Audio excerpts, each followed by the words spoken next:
Richard Fulkerson Jr. Nasa harap mo na si Maine Mendoza.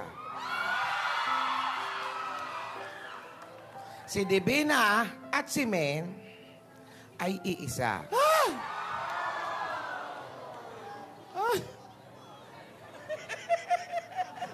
Maghawa kayo ng kamay. Richard. Si Maine, tinatanggap mo ba siya ng buong-buo? Lola, mapayayadab, mapadivina, Maine Mendoza, kahit sino pa siya. Siya lang naman ang laman ng puso ko. March 3. March 3? Ano nga? Birthday ko yun! Oh, yun naman pala Meron eh. pa bang iba? Hindi lang yung birthday. Yun yung araw na pinanganak yung laman nito. Tingin niya!